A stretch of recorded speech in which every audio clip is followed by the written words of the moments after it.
자, 네이트판 오늘은 봄날은 와요라는 사연입니다. 여러분께 먼저 질문 드릴게요. 남편이 없습니다. 그리고 며느리가 딸을 키우는데 시아버지와 함께 삽니다. 여기까지 들었을 때 여러분은 어떤 내용을 예상하십니까? 시집살이라니, 시아버지를 모시고 살다니. 분명 불만 불평 투성이인 글이겠구나 라고 예상하지 않으십니까? 그런데 네이트판에 이 모든 예상을 깬 충격적인 글이 하나 올라왔습니다. 들어보시죠. 봄날은 와요 라는 제목입니다. 곧 초등학교 입학하는 아이를 홀로 키우는 40살의 여자입니다. 엄마 없이 자랐지만 너무나 따뜻했고 늘 서툴렀지만 제 생각뿐이었던, 서로를 너무 많이 사랑했던 남편과, 그러니까 남편은 엄마 없이 자랐던 거예요. 그러니까 홀 시아버지였던 거죠. 남편과 다정한 시아버지를 보고, 또 저도 어린 시절에 사랑받지 못하고 자랐고 커서 제 능력을 갖춘 후에 최소한의 도리만 하고 살고 있는 저와 서로의 상처를 보듬어주며 잘 살 수 있을 것 같아서 조금 이르게 결혼했어요. 최악의 조건은 다 갖춘 거예요. 빨리 결혼했어.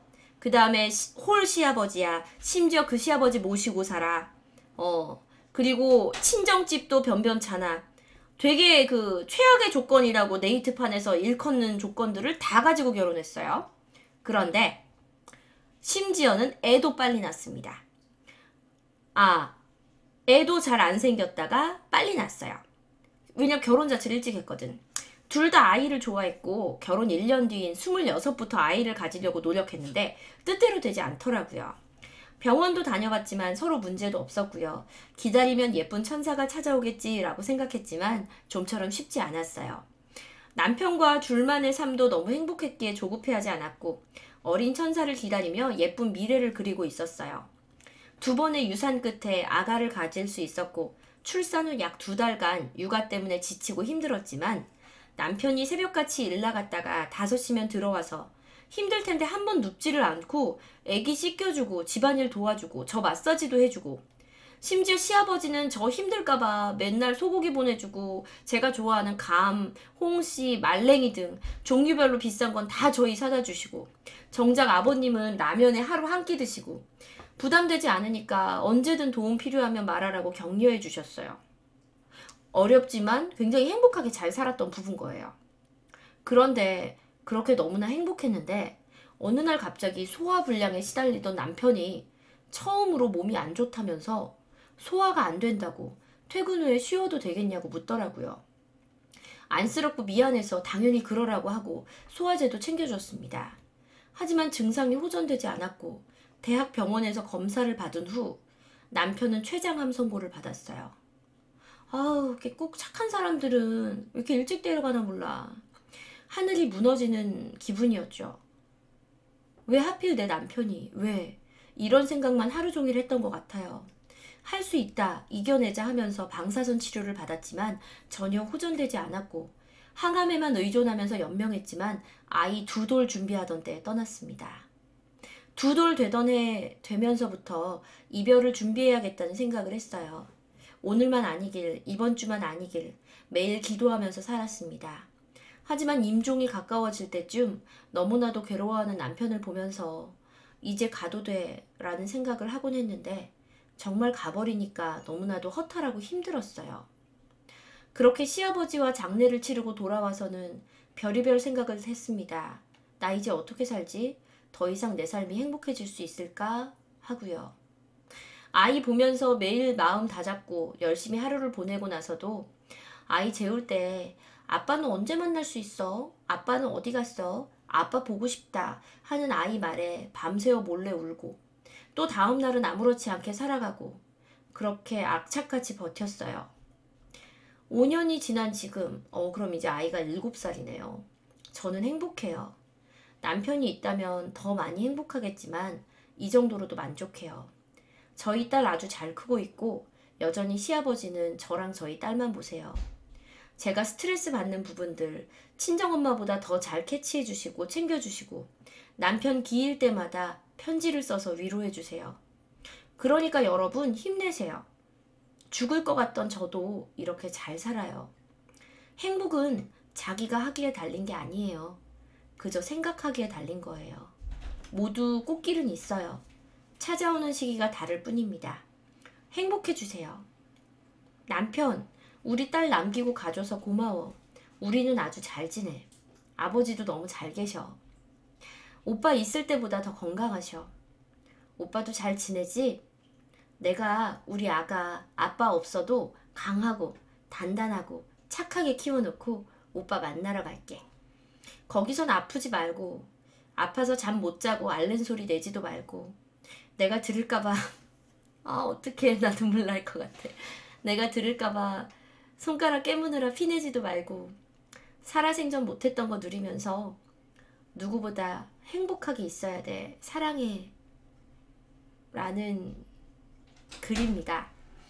네, 네이트판이 가끔은 우리에게 희망도 주고 용기도 주고 감동도 주더라고요. 사실은 네이트판 읽으면서 아, 저렇게 사는 사람도 있구나. 저 사람보단 내가 낫다. 라는 가끔 그럴 땐 그렇게 위로가 되고요. 또 어떨 때는 아, 이런 행복도 있구나. 이런 감동도 있구나 하면서 위로가 될 때도 있어요. 그래서 주작도 많고 말도 많은 네이트판이지만 오늘은 좀 자극적인 이야기보다는 제가 찡하게 읽었던 이야기, 여러분도 같이 찡하자고 소개해드렸습니다. 저 오늘 하루가 그렇게 100점은 아니었거든요. 아시겠지만 3,800원 주고 샀다고 아싸 토끼 모자 남들보다 싸게 샀어 득템했어 그랬는데 집에 와서 쓰고 보니까 모자가 불량이에요. 한쪽 귀가 발기부전이에요.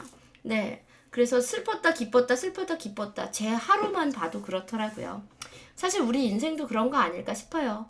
어느 날은 기쁘고 어느 날은 슬프고, 하지만 이렇게 길게 살고 보면 그냥 살았다는 것만으로 되게 행복한 날이 오지 않을까라는 생각도 해봅니다. 행복하세요 라는 댓글도 있었고, 긍정적인 님의 마인드에 감동받고 가요. 따님과의 앞길에도 꽃길이 펼쳐지세요. 앞으로 행복한 일만 있길 바랍니다. 이렇게 응원의 따뜻한 배풀들 이어졌고요. 님은 황무지라도 꽃 심고 가꿔서 꽃길 만들 사람이에요. 님, 따님, 시아버지 모두 행복하세요. 만약 나였다면 저렇게 잘 이겨낼 수 있을까 싶기도 합니다. 힘든 상황 속에서도 꿋꿋하게 잘 버텨주시고 앞으로는 더 행복한 날 오실 거예요. 라는 축복도 주셨어요. 눈물 나요. 남편분 하늘에서 웃고 계실 거예요. 따님이랑 함께 남편 목까지 행복하세요. 존경스러워요. 남편분 하늘에서 행복하실 거예요. 씩씩하게 잘 살아줘서 고맙습니다. 앞으로도 축복 가득하세요. 시아버지가 정말 존경스럽네요. 그분이 잘 이끌어주셔서 님이 더 단단해질 수 있었을까 싶어요. 님도 심성이 너무 고운 분 같아요. 앞으로도 더 행복하세요. 힘내세요. 누구보다 힘내세요. 님 앞길에 봄꽃길이 펼쳐지길 진심으로 바랍니다. 만약 제가 아이였다면 엄마가 정말 자랑스러울 것 같아요. 앞으로도 늘 행복하세요. 대부분 판을 눈팅만 하다가 처음으로 글 남겨요. 저희 어머니 같아서요. 글쓴이님처럼 제가 3살 때 아버지가 암으로 가셨어요. 아무것도 남기지 않은 채 저희 어머니는 홀로 2딸을 키웠습니다. 벌써 20년이 지났어요. 당연히 어머니는 우울증이 심하셨지만 그럼에도 인생을 그리고 저희를 포기하지 않으셨어요. 덕분에 저희 자매는 정신적으로 건강하게 자랄 수 있었고 수많은 일들을 겪었고 또 겪겠지만 이제는 그게 두렵지 않은 성숙한 가족이에요. 봄날은 옵니다. 정말로요. 아구 글 읽다가 울컥해서 댓글 잘 안 나는데 남겨요. 아이와 행복하세요. 라는 따뜻한 10개의 댓글도 함께 전해드렸어요.